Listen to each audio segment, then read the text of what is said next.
I swaged 62 grain 223s, which I had a good day. Full disclosure, kind of lazy. 50 yards, lead sled. Take me out of the equation, much better results. Pains me to say that, but you know. Now the thing, I started out testing seating depth. What happened was my 62 grains are shorter than any commercially available 62 grains. I think the shortest one I found any information on was I think it was a Hornady. Oh, is it a Hornady or Nosler? Now I can't remember. You got was it JBM bullet length list, and there's a list of a lot of bullets and the length of the bullets, and you can find there. Some of them you can find on the websites. This one you could find on the manufacturer website. But thing is, now my bullets have a 7S ogive, and most of the stuff you're find data for doesn't. So I'm already way off the lands compared. And since they're way short, I started thinking, well, what about should I try to get the bases close to the powder, because the longer bullet, the seating depth, overall length, you're getting that base closer to the powder. I'm thinking, well, maybe I should, do the same with mine. It brings it way off the lands. And, that brings to mind the Eric Cortina, chasing the lands is futile kind of thing. And I'm kind of leaning towards that thinking. Sorry, I'm getting roundabout, kind of confused here. Different trains of thoughts vying for attention, but they're all related. But anyway, also, the length of bullet changes a little bit, just like any open tip, even commercially available. And the length will vary slightly. So I think based ogive is the best way to do it. So we'll bring it back full circle here. What I started thinking was, okay, my ogive is different. The lengths aren't going to be the same as anything out there. Take my comparator. This is set up for 300 blackout. Go figure. 30 cal. Measure the bullets and use that to sort out what I need to do.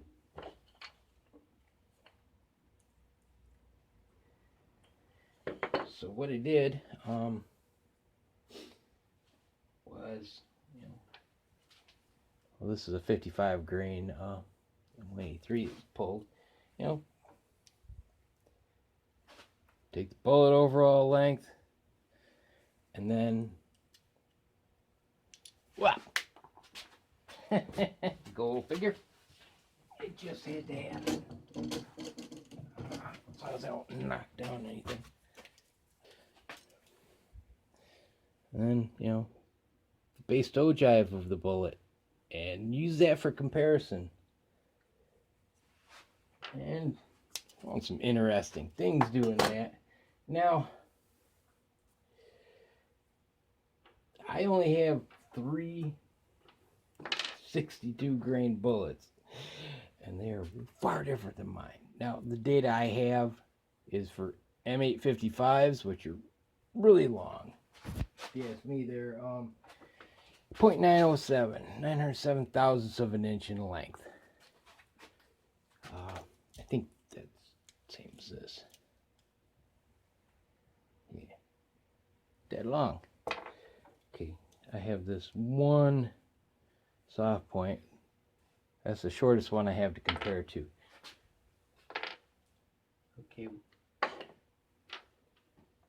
Okay, here's my 62 grain.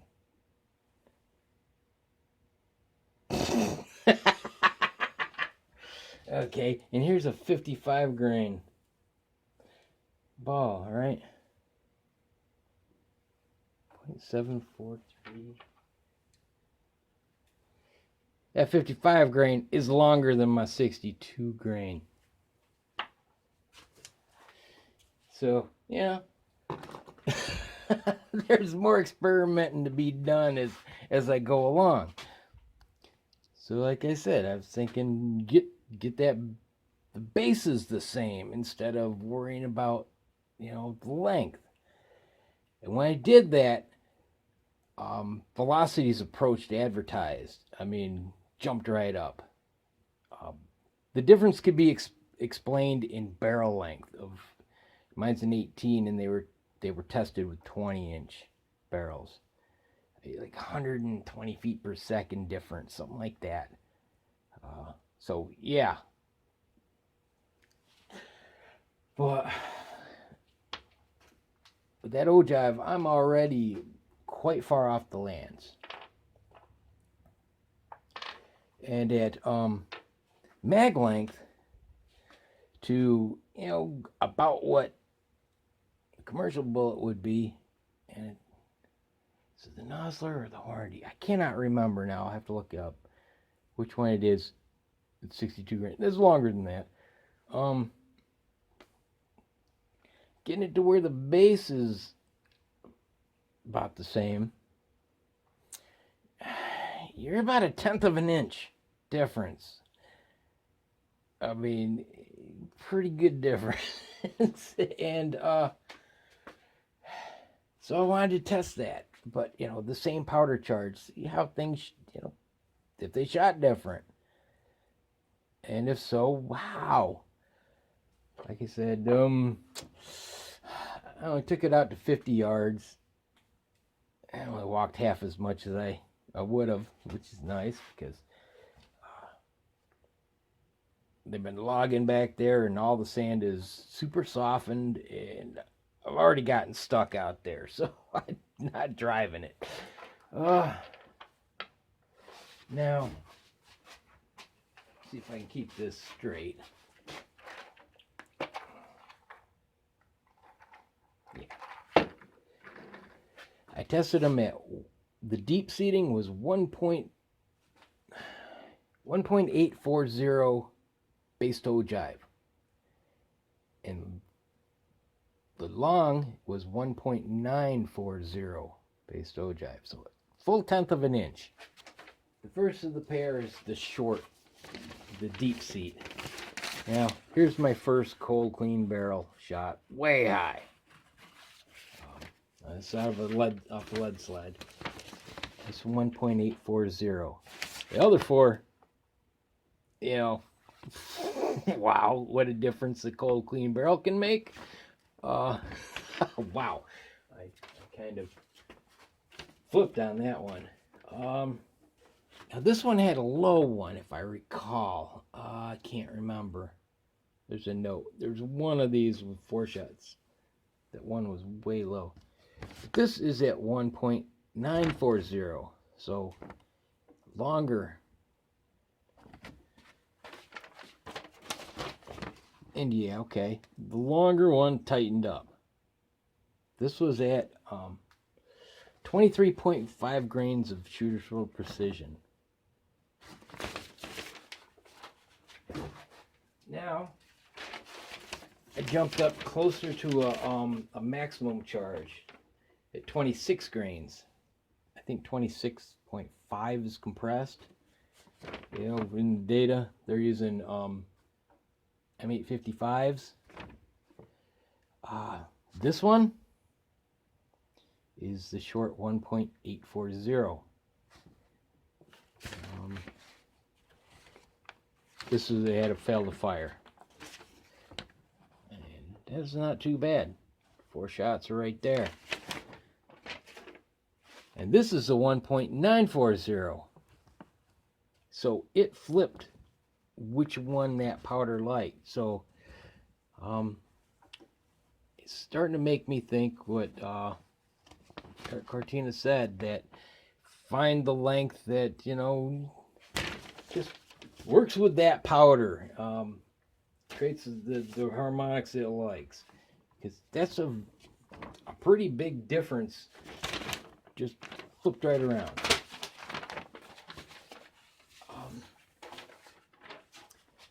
Then what I did was I kind of averaged, I think I averaged minimum maximum from the data, if I recall right.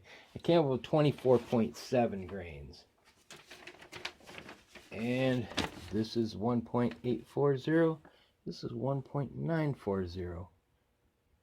I mean, it's overall similar, but that's a tighter group. Really, with the shorter seeding depth. I mean, we're way off the lands, really. I just can't remember the numbers because it was a couple weeks ago, and somehow, you know, things get moved around, and where's my notes?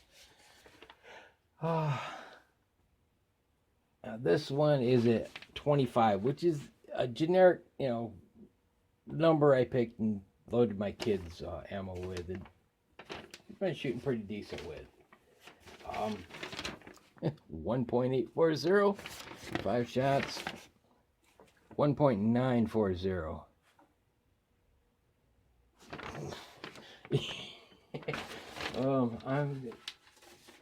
Yeah, it's crazy. You know, everyone's gotta get close to lands, and this is bringing that into question for me anyway. Now that was all I did with these for my seeding depth testing. After that,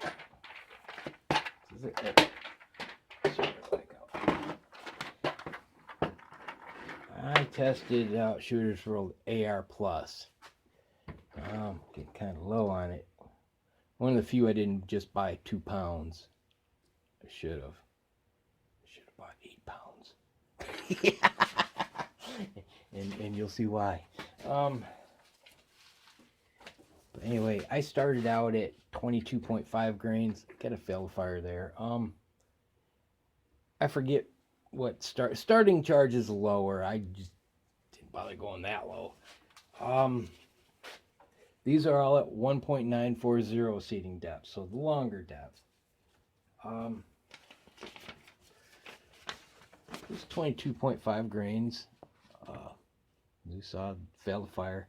Now I'll roll in with the on target and chrono. Now my chrono had some errors at one point, but I've been having lots of errors, and I was having lots of sensor 2 errors, either not reading or disconnected.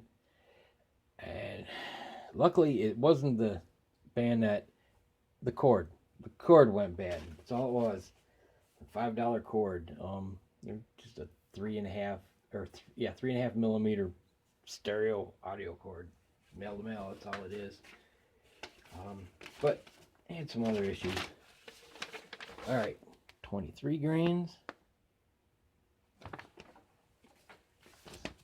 It's pretty consistent. 23.5. Looks very similar to the one before it.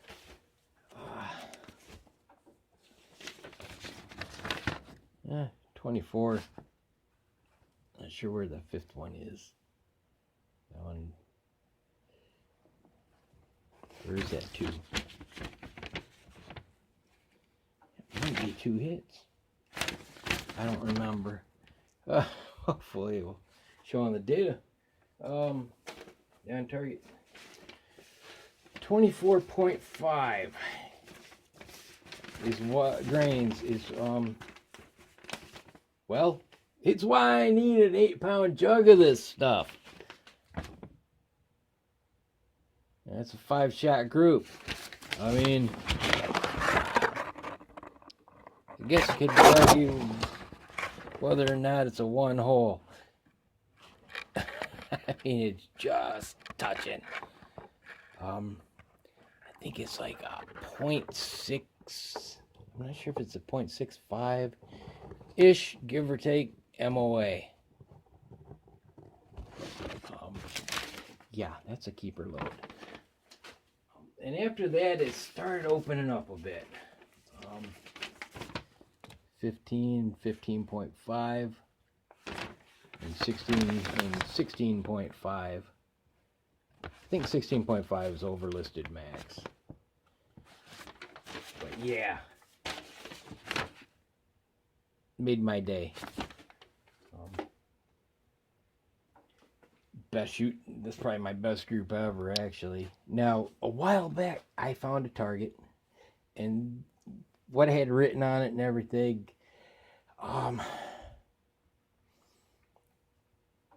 it wasn't clear what it was from, but I had date on it, and but some of my data was missing from that day. Best I can figure out was it was AR plus. It was 115 yards, and it was just sub MOA. So I don't know if it was the same powder charge, but yeah, if it actually was, and my best sleuthing tells it was like, well, it's not this powder, it's not that powder. What was I shooting that day? But for whatever reason, the records aren't there. Just some clues. And yeah, I'm at least 90% certain that it was AR plus. And sub MOA, Swage bullets, 115 yards, me, and that was off a bipod. That's a big deal to me. Almost it's as big a deal as that, at 50 off a lead sled. Actually bigger, but yeah, I figured I would share that to you. Some people argue, how accurate can home Swage bullets be? Well,